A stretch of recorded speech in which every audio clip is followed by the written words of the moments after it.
สวัสดีครับพี่น้องมาพบกันจุดกับเธอครับจ้ะ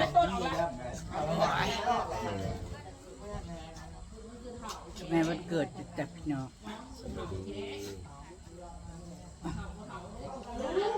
จำพันเป่าเค้กบอกกำลังจะเป่าเค้กนะคะแค่ไปได้เลยนะมาแล้วเค้กแต่ก่อนเฮ้ย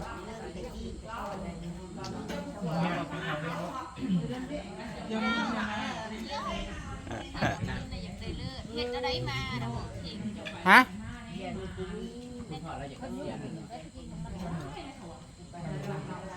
มันสิล่มแล้วเค้กนั่นน่ะบอกมันใส่ยิดลี่ชั้นล่างมันใส่ยิดลี่มันแม่นกับคนเห็ดดอกแล้วมันมีความทานไงน่ะมันเหนื่อยลงโดดมันอ่ะชั้นล่างยิดลี่มันเจือย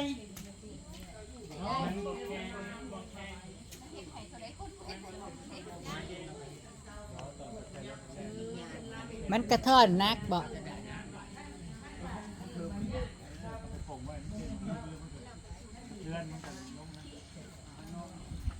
ผูกโบอีกบ่เฮ้ยเอาไปนั่งเอียงอันนี้นะแล้วก็พายมัน กำลังกระเป๋าฮะ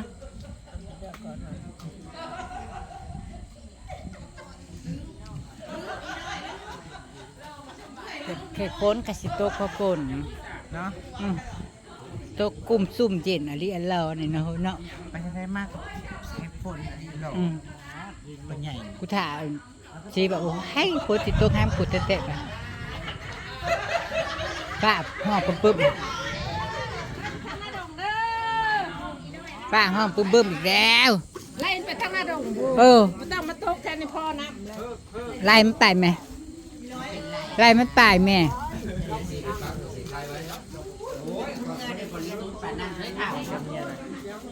กูปักแล้วงวดก้อนนี่แห้งกระตกได้จักมูพระไปมีลง หูเดียวนั่นหูไปหูมาไผ่ว่ะเบิ่งคักนู่นมีบอกอ่ะนี่น้องเขาเจ็ดสีจะว่ามู่เถาะดอกเดียวก็ว่าแน่ดอกเดียวกับอิ่มนะคะจนน้ำปุกโก้น้ำเป็นแซ่บในก้นน้องคนพ่อที่เจ้าในโลกไฟน่ะได้ซ้อมดอกน่ะอยู่คนละภาคห้องโอ้ยมาโทษโพเฮ็ดให้งูกับบอกบ่เฮ็ดปวกอยู่คนละฟังแล้วก็ได้ทางน้ำนู้นก็ได้4 5ดอกแล้วก็ได้ก้นน้องบอลมันขาดนะก็ได้ลุงเก็บได้จากดอก2 3ดอกมันเป็นน้ำไฟใหม่เลยมันเละมีปวกมันแรงดีว่าไปได้หันแล้วก็ไฟใหม่ก็ออกหลายดอกอยู่ได้เรื่องได้ชิมีบ่ขอเห็นในเห็น เป่าเค้กกันคิดได้หลายเด้อเฮ้ยเอ้ยจะถ่ายคลิป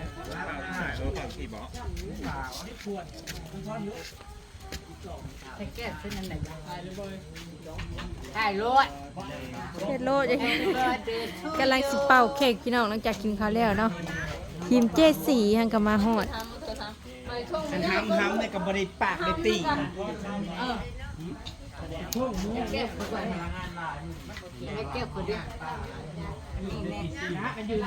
สาวเสือแดง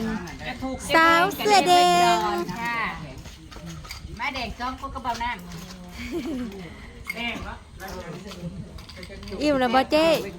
มูเดียวน้อยกินเสื้อคอขาดเลยมื้ออื่นไปอยู่หาเห็ด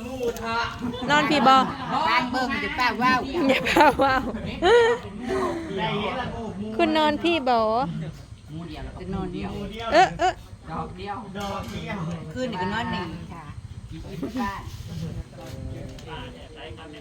แม่ใช่ไหม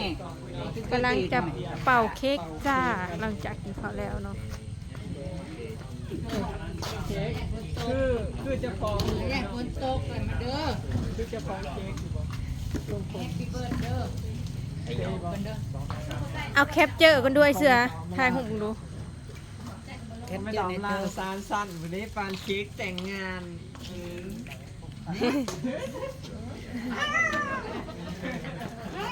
เปิดเป็นแล้วยังว่า Happy birthday ป้าbirthday to you ป้า ก็ร้อยป้าที่แหละแต่ เดี๋ยวทุกอยู่แล้วกับป้า อีหยังเสียงปะ เบิร์ดเดย์จ้า เดี๋ยวเปิดตำรวจ บ่ได้เปิดเพลงบ่ เอาตู้ลงมา เฮ้ยบ่ได้แนมแนวอื่นเนาะ จับไปเนี่ยสองมือผู้จับไปนี่นะพี่มาคนนี้เรียก เอาขึ้นแน่ค่ะ ให้แม่มาละจะพาเพิ่มบ้านด้านนี้แหละเอาขึ้นไม่กี่ใส่มือนะจ๊ะมือซ้ำมาแล้ว ส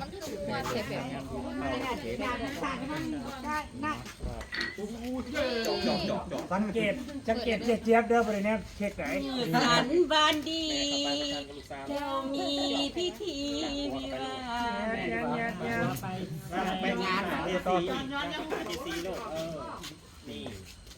เปิดเพลงบ่เฮ้ยโทรศัพท์เลยจ้ะ นี่ก็ยังย้อมแม่สี่ยามองอย่างนั้นแม่ก็ไปรับสามีมา เจ๊บ่อายบ่พวกเนี้ยนะ ก็จะมาอยู่แค่ขาสุขุมยังไปใช้ก็ไปเจ๊แม่บอกไปว่าเป็นลา เจ๊ โอ้ยมึงเอายังถามพระเจ้า ผัวแม่เองครับ เอาล่ะ ลูกกินปลาน้อยเบื่อ หัวจิตโตนั่นเขาบังเลยเอาใกล้ก็บ่ได้บังแล้วดูก็ได้แค่นั้นใกล้ก็ได้บังแล้วไม่คืนลูกหลับไรเบรกคืนแล้ววะเนาะ กำลังสิเป่าเค้กเนาะ3อันพี่น้อง3ก้อน กูบาซาบอก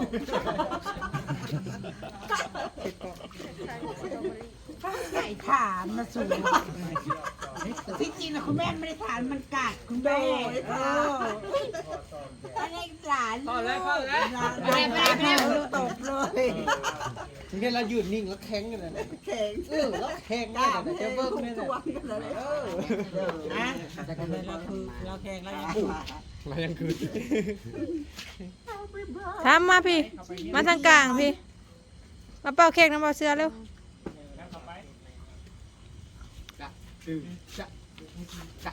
ไปดูเค้กแล้วหลายคนบ่เสื้อนี่เด้อ กันนี่เย่บ่เด้อ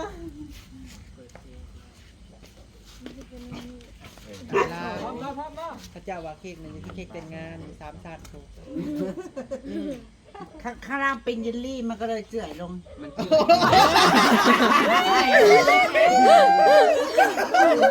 อันนั้นเป็นเย็นนี่แต่เราผัดใส่โบดีเอง มันไม่แข็งแห้งอะนะ เอาโดย มันเป็นแบบที่พี่ยาดามันหลังเทไปใส่ตัวอ่อนแล้วโอ้ยเริ่มเรื่องจ่าโอ้ยเดี๋ยวเนี่ยไปจะได้ นับตั้งแต่2 วันเป็น2 9 2 11 ยังไม่สัญญาณรอ2 กับวิญญาณได้จังไหน เทียนสิเบิร์ดเร็ว คนเสื่อมอ่ะ พีท เอ้า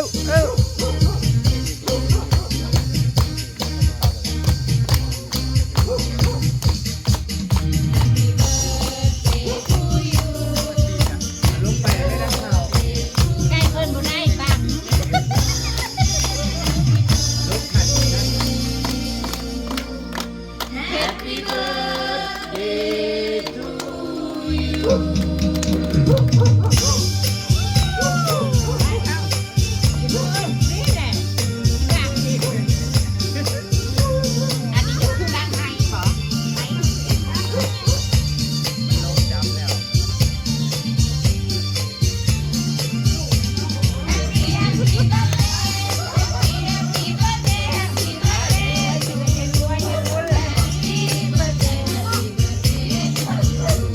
แม่บ่ได้อยู่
สัญญาณเบิร์ดแต่โอเคจ้า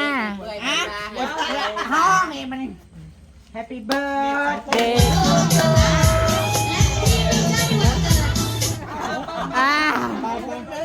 เราเพลงกันยุง Happy birthday to you มาลาคีนี่บ่แม่น Happy birthday คีนี่บ่แม่น Happy birthday Happy birthday Happy birthday Happy birthday to you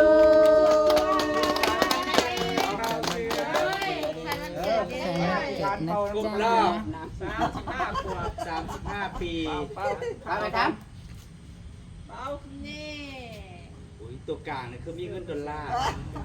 นึกว่า เราไปเรียนตัวอื่นเลยเราเรียนตัว ก็ขอบคุณพี่อิ๋วนะพนะฝากผูกแขนเบาเสือเพื่อ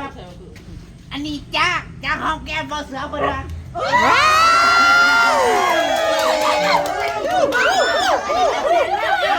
พอยันรวยพอรวยแต่กู แก่ยันรูปปิด ค่อยรว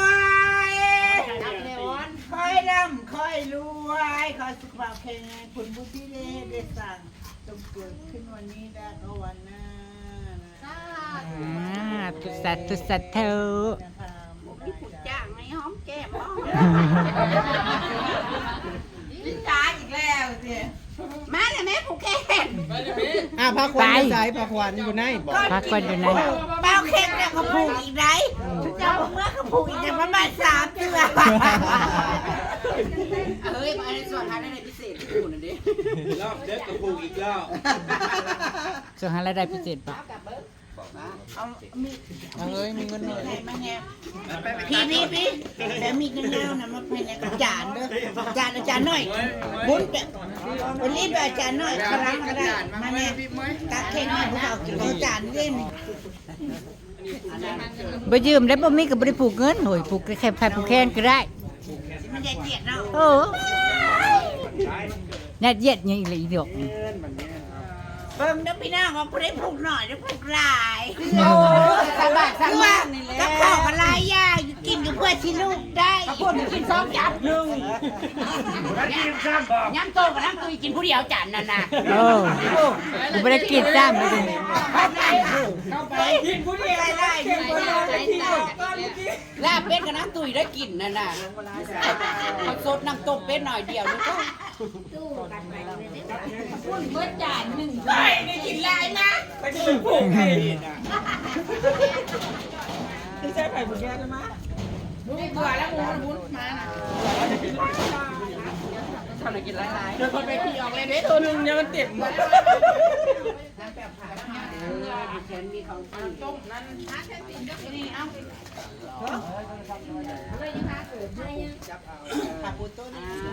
ลำจับเอาเลยมีดด้วยสัตว์มีดนะจ๊ะเอามา มีดกับจานเนี่ยมา เอาเราไปนี่ ปิดกล้องแม่ บัดนี้เขาบัดนี้ กล้องร้านปฏิบัติการละก่อน พี่คนแอบพี่มาเลยพี่ยังไม่อยู่ยังไงผูกแต่เฮิงอยู่กับมาแล้วสิมาเบียดเขาอยู่ห้องแก้มก็ได้ห้องเลยอยากขับห้องก็ห้องอีหยัง โอ้ให้พ้นกันให้แห้งกันได้จะคือว่ากระซิบกันนี่แหละ เพราะว่าอยากว่าจากเลยอยากทั้งอื่นได้ยินเดี๋ยวเอาไปใจกัน มาเด้อผู้ใดยากอ่ะ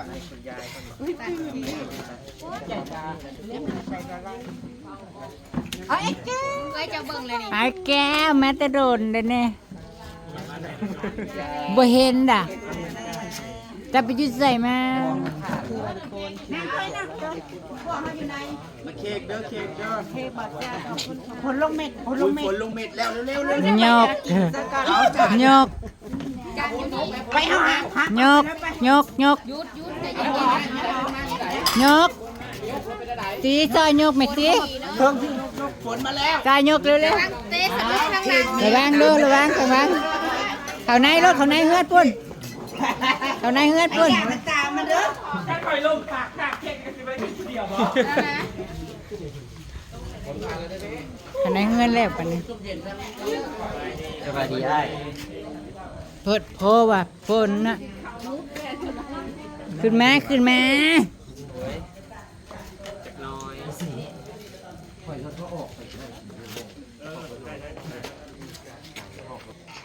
เข้าไปได้ไหม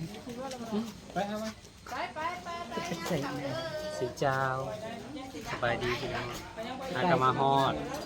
ใช่ข้าวน้ำมายันฝนตกเลยมาก่อน มาแต่สวรรค์มาเมื่อวานนี้ อ๋อ ไปเข้าไปได้ ไปจบกัน จะมาแต่เมื่อวานบ่ มาแต่วานนี่ สนุกเลยเก็บงานแต่เมื่อวานพอ เกี่ยมเต็มวานกับมื้อเช้านี่เกี่ยมแล้วก็เมื่อหาเพื่อนข่าวพวกมัน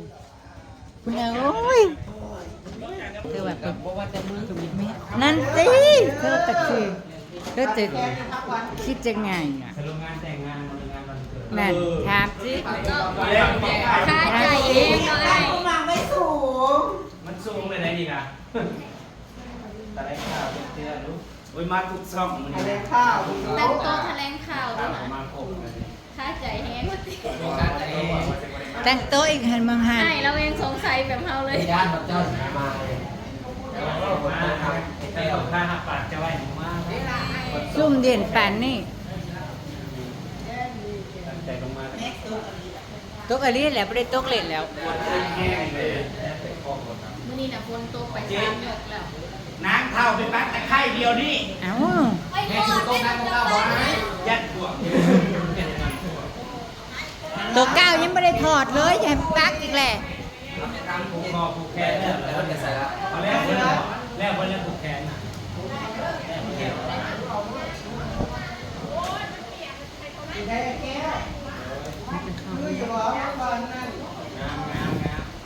จอกงานไม่แล้วคือว่าสิลาขึ้นได้อยู่วันนี้ไม่จอกเจ้าอะไรไปทำเขาพายเหตุงานแท้เขื่อนก็แล้วมาเด้อเค้กเด้ออย่ามา มา ถ้ามาออกไปให้อีพ่ออีแม่อยู่ในนอกในลูก ฝนมันตกก็ขับมา จั ไห บ น ออกไปให้เขาอยู่นอกในลูกแล้วๆคันแทงจับออกไปจานเค้กนั้น เจ้าก็ไปยื่นให้เขาเด้เจ้าก็ยังมาใหม่บริการเนี่ยลูกโป่งลงไม่เท่าแต่นั่นได้แล้วก็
ไป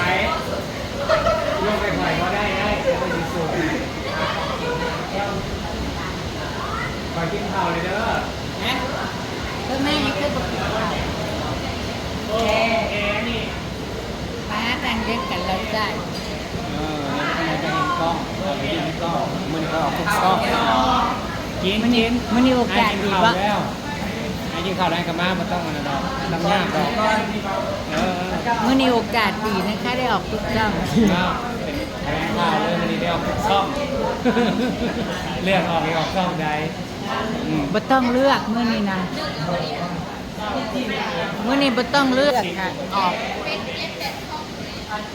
โอ้ยลายกับ7-8 3 4 5 6 แท้กาแดงก็